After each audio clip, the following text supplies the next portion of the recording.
ونصلي على رسوله الكريم ما بعد فأعوذ بالله من الشيطان الرجيم بسم الله الرحمن الرحيم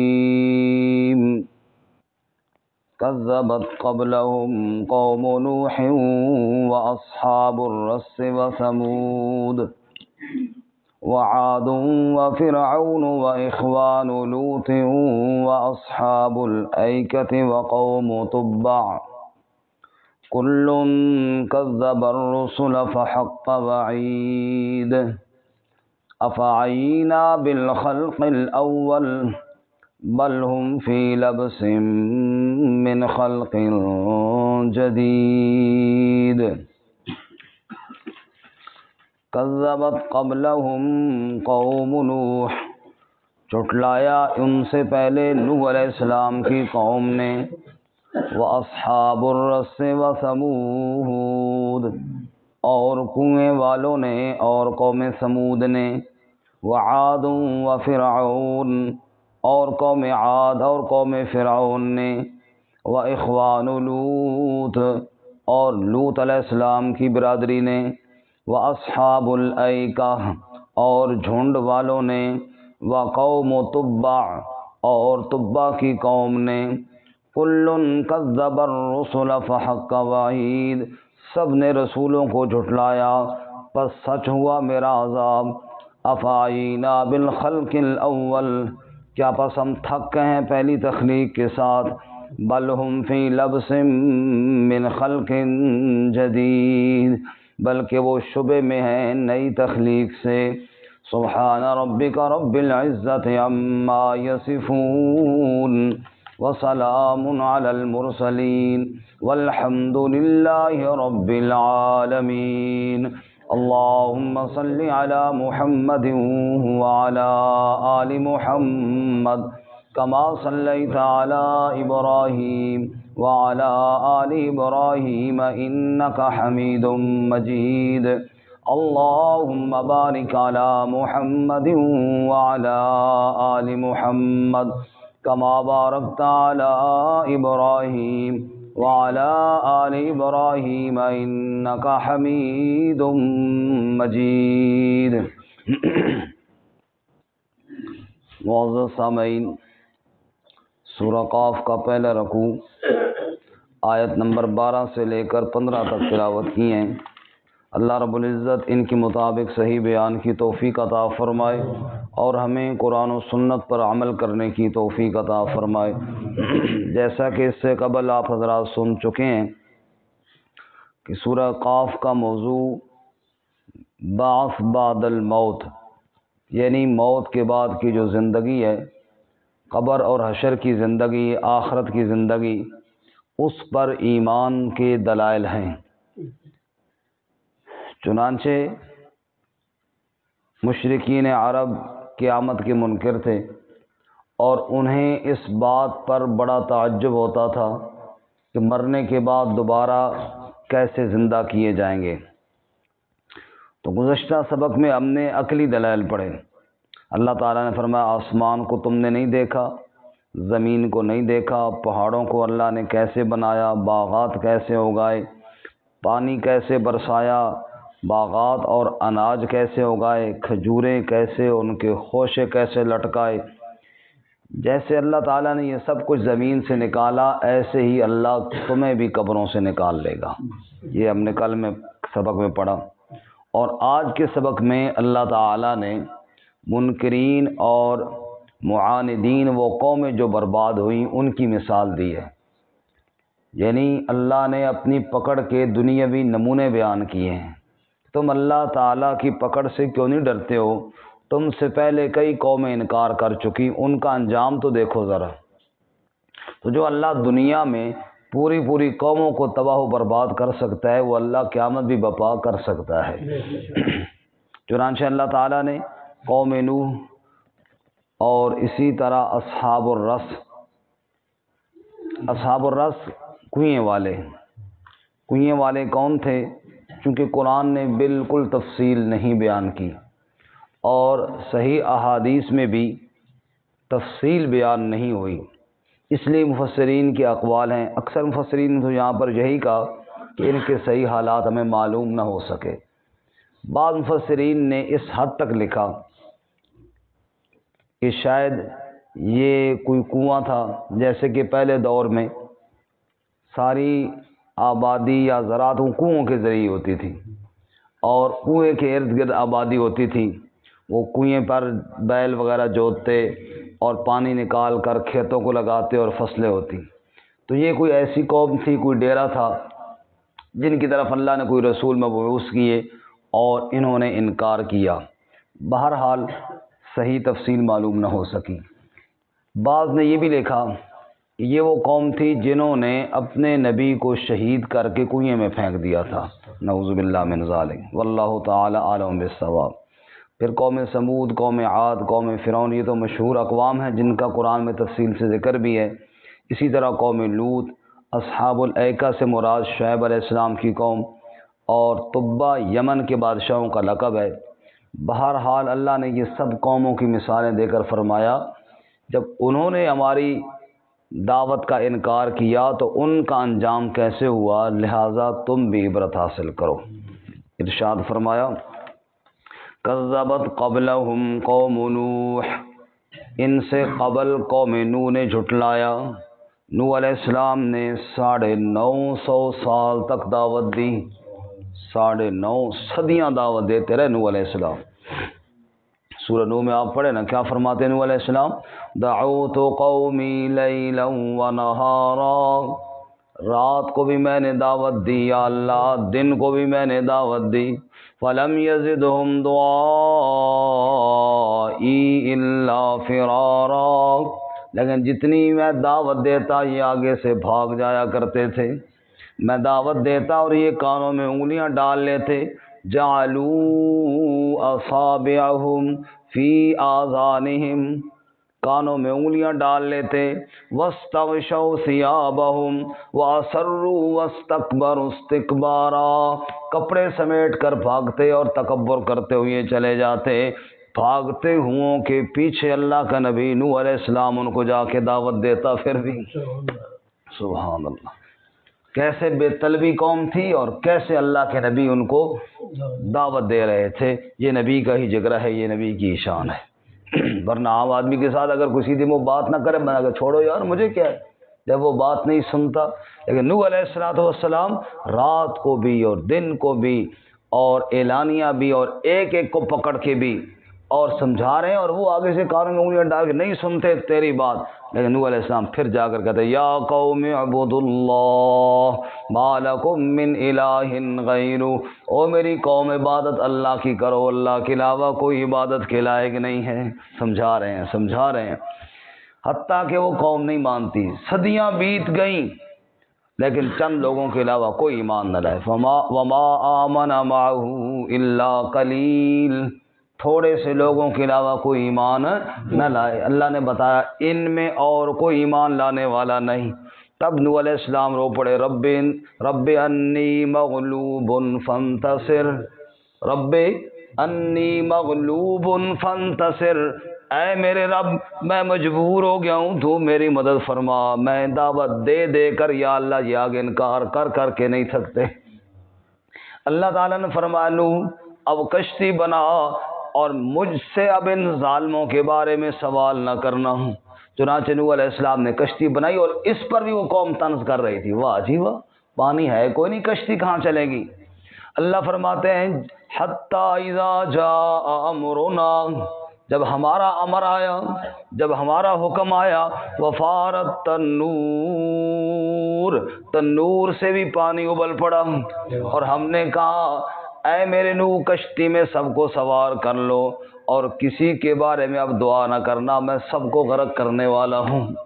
نوح علیہ السلام کشتی میں بیٹھے، سورہ ہود 12واں پارہ، وَنَادَى نُوحٌ ابْنَهُ وَكَانَ فِي مَعْزِلٍ يَا بُنَيَّ ارْكَب مَّعَنَا وَلَا تَكُن مَّعَ الْكَافِرِينَ، بیٹے کو دیکھا وہ باہر ہے تو اس کو آواز دے کر کہا او بیٹے تو بھی کشتی میں سوار ہو جا، کافروں کا ساتھ نہ دے۔ نوح علیہ السلام کا بیٹا جواب میں کہنے لگا سآوی الی جبل یعصمنی من الماء، میں پہاڑ پہ چڑھ جاؤں گا، وہ مجھے غرق ہونے سے بچا لے گا۔ نوح علیہ السلام نے کہا لا عاصم اليوم من امر اللہ، اللہ کے امر سے آج کوئی بچانے والا۔ نوح علیہ السلام سمجھا رہے ہیں، بیٹا نہیں سمجھ رہا۔ وحال بینہما الموج فکان من المغرقین، پانی کی موج آئی اور نوح علیہ السلام کے سامنے ان کے بیٹے کو اللہ نے غرق کر دیا۔ اور پھر نوح علیہ السلام نے کہا رب ان ابنی من اہلی، رب ان ابنی من اہلی وان وعدک الحق وانت احکم الحاکمین، اے اللہ میرا بیٹا تو میری آل میں سے ہے، تیرے وعدے بڑے سچے ہیں، یا اللہ اس کو تو بچا لے۔ اللہ نے فرمایا یا نوح انہ لیس من اہلک انہ عمل غیر صالح، اے نوح یہ تیری آل میں سے نہیں ہے، اس کے عمل جو درست نہیں تھے۔ فلا تسألنی ما لیس لک بہ علم، پھر مجھ سے سوال نہ کرنا اس کے بارے میں۔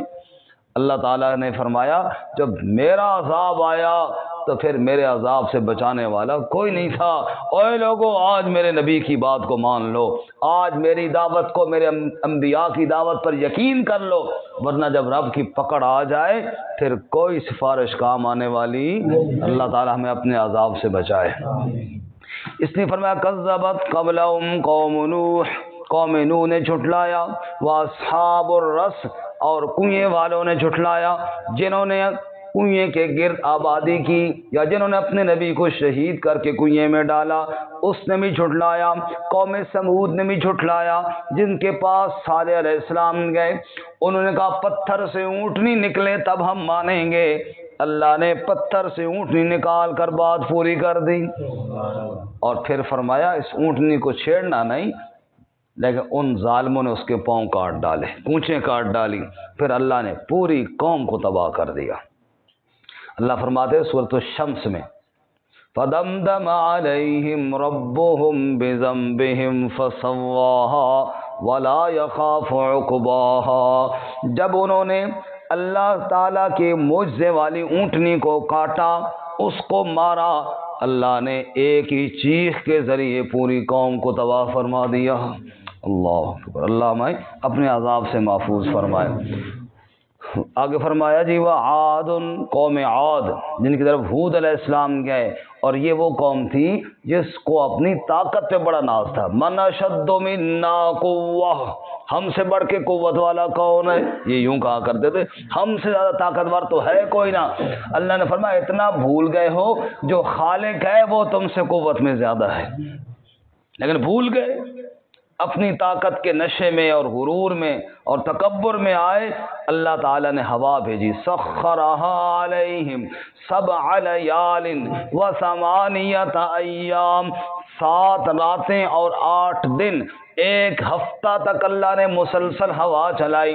وہ کڑیل نوجوان جو کہتے تھے ہم سے بڑھ کر طاقتور کوئی نہیں، ہوا کے جھونکوں نے ان کو اٹھا اٹھا کے مارا، کوئی پہاڑوں پہ جا گرا، کوئی درختوں پہ جا گرا، کوئی مکانوں پہ جا گرا، ان کے سروں کو آپس میں ٹکرایا، اور فٹ بال کی طرح پورا ہفتہ اللہ تعالیٰ نے کبھی ادھر پھینک، کبھی ادھر پھینک، کبھی ادھر پھینک، کبھی ادھر پھینک، اور پھر رب نے للکارا فہل تری لہم من باقیہ، پوری قوم میں ایک بھی باقی نہیں بچا، سب کو اللہ نے تباہ کیا۔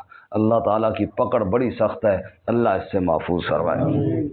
آگے فرمایا وہ فرعون جو تخت پر بیٹھ کر نامراد خدائی کا دعویٰ کرتا تھا، کہتا انا ربکم الاعلی ما علمت لکم من الہ غیری، میں اپنے علاوہ کسی الہ کو نہیں جانتا۔ اللہ تعالیٰ نے فرمایا اچھا تجھے تخت سے اٹھاؤں گا۔ موسیٰ علیہ السلام کی قوم رات کے وقت مصر سے نکلی، فرعون کہنے لگا یہ بغیر اجازت گئے ہیں، ہم بھی سارے پیچھے جائیں گے، ان کو پکڑ کے لائیں گے۔ ایک کو بھی نہیں چھوڑیں گے۔ رب کہتا ہے سارے ہی جاؤ، سارے ہی جاؤ۔ اب فرعون نکلا، اپنے لشکر سمیت نکلا۔ رب کہتا ہے مجھ سے پوچھو، فَأَخْرَجْنَاهُم مِّن جَنَّاتٍ وَعُيُونٍ وَكُنُوزٍ وَمَقَامٍ کریم۔ فرعون نکلا نہیں، میں اللہ نے نکالا، نکل یہاں سے، اور واپس پلٹ کر آنا نصیب نہ ہوا، دریا میں غرق ہوا، اور اس کی لاش پہ رونے والا بھی کوئی نہیں تھا۔ وما بکت علیہم السماء والارض، کوئی رونے والا نہیں تھا۔ رب فرماتے پکڑ تو دیکھو اللہ تعالیٰ کی، او منکرو جو قیامت کا انکار کرتے ہیں، جو اللہ کے عذاب کا انکار کرتے ہیں، یہ حالات کیوں نہیں پڑھتے ہو؟ ان قوموں کی تباہیوں کے قصے کیوں نہیں سنتے ہو؟ اللہ کی پکڑ بڑی شدید ہے، اللہ ہمیں محفوظ فرمائے۔ وَإِخْوَانُ لوط، برادران لوط، لوط علیہ السلام کی قوم جب بدکاری میں مبتلا ہوئی، لوط علیہ السلام نے بڑا سمجھایا، کہنے لوط اگر تجھے یہ کام اچھا نہیں لگتا ہمارا تو تو نکل جانا ہمارے شہر سے، نکل جا یہاں سے، ہم تو یہی کام کریں گے۔ رب نے لوط علیہ السلام سے کہا آپ نکل جاؤ، اس قوم کا علاج میں کرتا ہوں۔ پھر فرمایا فجعلنا عالیہا سافلها وامطرنا علیها حجارۃ من سجیل منضود، ایک تو رب نے پتھروں کی بارش برسائی، ایک رب نے زمین کو الٹا کر کے دے مارا، فرمایا دیکھتے نہیں ہو کیسا انجام ہوا ان کا۔ واصحاب الایکہ، درختوں کے جھنڈ والے، یہ شعیب علیہ السلام کی قوم ہے۔ کذب اصحاب الایکۃ المرسلین، سورۃ الشعراء میں فرمایا کذب اصحاب الایکۃ المرسلین اذ قال لهم شعیب الا تتقون، ان کے پاس شعیب علیہ السلام گئے تھے اور شعیب علیہ السلام نے ان سے فرمایا اللہ کے ساتھ شرک نہ کرو اور ناپ تول میں کمی نہ کرو۔ انہوں نے کہا اصلاتک تأمرک، اور شعیب تو اپنا نماز روزہ کر، تجھے کیا پتہ کاروبار کیسے ہوتے ہیں، تو نہیں سمجھتا، یہ ہم سمجھتے ہیں، اس میں جناب دھوکے فراڈ یہ چلتے ہیں، یہ کرنے پڑتے ہیں۔ شعیب علیہ السلام سمجھاتے رہے، نہ مانا، بالآخر ایک دن چھتری کا عذاب آیا، بادل چھائے جیسے چھتری چھائے جاتی ہے، سائبان چھا جاتا ہے، کہنے لگے بارش آئے گی، اور میں بارش کوئی نہیں، اس میں دردناک عذاب چھپا تھا، اللہ نے پوری قوم کو تباہ کر دیا۔ ہاں سب بولو استغفر اللہ۔ اللہ تعالیٰ فرماتے ہیں قوم وقوم تبا کی قوم، تبا یمن کے بادشاہوں کا لقب ہے، ان کی طرف کون سے نبی گئے اس کا ذکر نہیں ہے، بہرحال دیگر نافرمان قوموں کی طرح انہوں نے بھی نافرمانی کی۔ تو تبا یہ یمن کا کوئی وڈیرا تھا، اسی پر پھر یمن کے سب بادشاہوں کو تبا کہتے تھے۔ ان میں بعض تبا اچھے بھی تھے، انہوں نے آپ صلی اللہ علیہ وسلم کے اوپر ایمان بھی لایا، بلکہ ایک تبا کے بارے میں تو یہاں تک آتا ہے کہ وہ اپنا قافلہ لے کر آ رہا تھا، مکہ کے قریب سے گزرا، پہلی کتابوں کا عالم تھا، اس نے کہا آخری نبی یہاں آئے گا، چلو پتہ کرو یہاں کوئی محمد نام کا شخص ہے صلی اللہ علیہ وسلم۔ گئے تحقیق کی، کوئی نہ ملا، کہنے لگا یار میرے خیال میں تو آخری نبی کا نام محمد ہوگا صلی اللہ علیہ وسلم، اور وہ اسی علاقے میں پیدا ہوگا۔ تو اس نے خط لکھا اور مکہ کے جو وڈیرے سردار تھے اس وقت ان کے حوالے کیا۔ خط میں لکھتا ہے اے اللہ کے نبی میں یہاں سے گزرا، میں نے آپ کو بہت ڈھونڈا، آپ مجھے نہ ملے، شاید ابھی آپ دنیا میں نہیں آئے، اچھا اگر یہ میرا خط آپ تک پہنچ جائے تو میں آج آپ پر ایمان لا رہا ہوں، میں آج آپ پر ایمان لا رہا ہوں اور میرے ایمان کی گواہی دے دینا۔ اور اسی نے بیت اللہ کے اوپر غلاف بھی چڑھایا تھا، یہ بیت اللہ کے اوپر جو غلاف آج تک موجود ہے، بنیادی طور پر یہ تبا تھا جس نے بیت اللہ پر غلاف چڑھایا۔ بہرحال اس کی قوم ایمان نہ لائی اور اللہ تعالیٰ نے ان کو بھی تباہ کیا۔ اللہ فرماتے ہیں یہ سارے واقعات سنو، ان میں غور کرو۔ یہاں تو اللہ نے صرف ذکر کیا نا، میں نے تھوڑا تھوڑا تفصیل آپ کے سامنے بیان کر دی ہے۔ یہ سارے واقعات بیان کرنے کے بعد اب اللہ ان لوگوں کو کہتے ہیں جو قیامت کے منکر ہیں، اچھا یہ تو بتاؤ پہلی دفعہ کس نے پیدا کیا؟ سب کہتے ہیں اللہ نے۔ اللہ فرماتے ہیں افعینا بالخلق الاول، پھر تمہارا کیا عقیدہ ہے کہ اللہ تھک گیا ایک دفعہ پیدا کر کے؟ نعوذ باللہ، کہ دوبارہ اللہ نہیں پیدا کر سکتا؟ جس اللہ نے پہلے پیدا کر لیا وہ دوبارہ بھی پیدا کر سکتا ہے۔ اللہ فرماتے ہیں افعینا بالخلق الاول، تم جواب دو نا، کیا ہم تھک گئے پہلی مرتبہ پیدا کر کے؟ جو اللہ پہلی مرتبہ ساری کائنات کو پیدا کر سکتا ہے دوبارہ تو اور آسان ہوتا ہے۔ دوبارہ پیدا کرنا کون سا مشکل ہے؟ اللہ فرماتے ہیں میرے لیے کوئی مشکل نہیں، بس تم شک میں پڑے ہو، تمہارا شک نہیں نکل رہا۔ بل ہم فی لبس من خلق جدید، بلکہ وہ شبے میں پڑے ہیں نئی تخلیق سے۔ اللہ کے لیے کوئی مشکل نہیں۔ اللہ تعالی ہم سب کو آخرت پر یقین کامل نصیب فرمائے۔ وآخر دعوانا